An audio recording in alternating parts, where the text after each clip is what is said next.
Good morning, everyone. My name is Adrian Maydi Dueñas. And I'm Angelo Alianza. And today, me and my groupmate will discuss about the history of San Sebastian Church.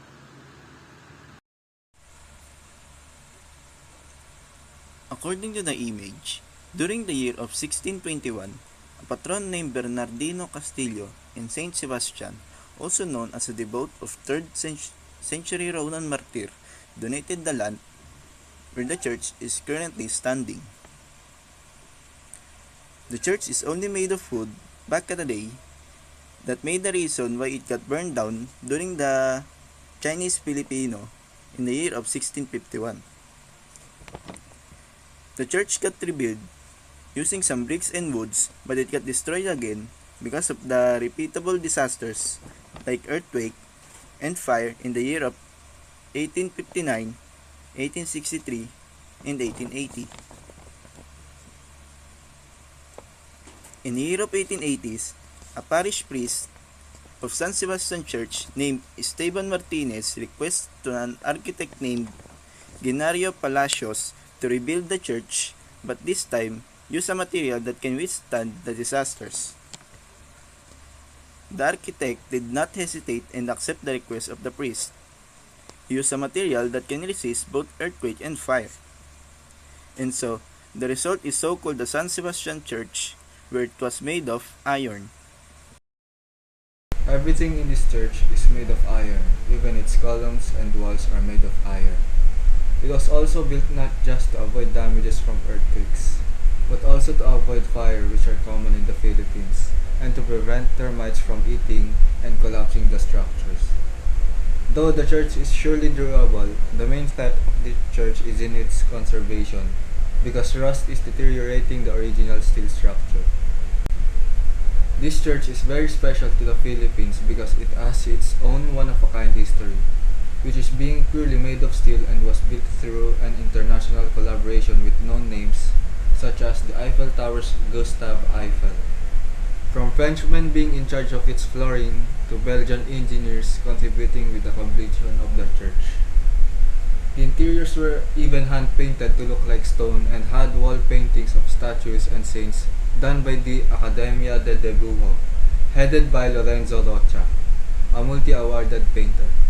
It was then declared a National Historical Landmark in 1973 and a National Cultural Treasure in 2011. And then here's a 5-minute video about the San Sebastian Church.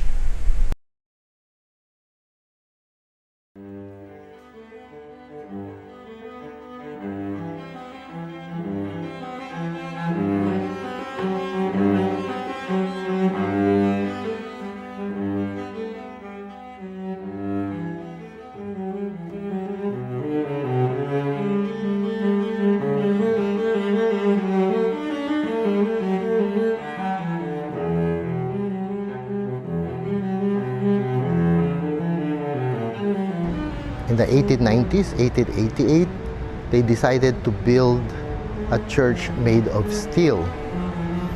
The architect was Palacios. They arranged for the construction of this all-steel church, which was finished in 1891. All the steel was made from Belgium. All the artworks, the stained glass, were made from Germany.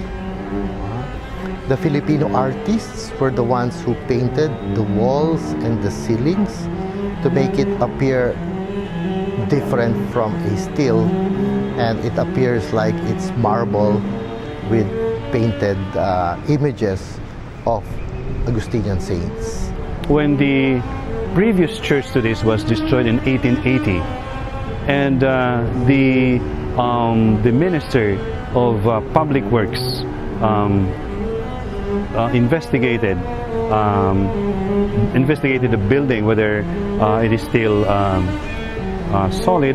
He decreed that it was not fit for continuation of worship, so it had to be taken down, and so he suggested that it be replaced by an all-steel church. This church has been part now of the national heritage of the Philippines. This is the only steel church here in the Philippines, and we are proud as Recollects to be the ones to have this constructed. I consider this an icon of the Filipino faith. So during the time, steel was already being used in the ferrocarril, in the trains, in the public markets, in Europe, no? And it was just starting to be used in the church.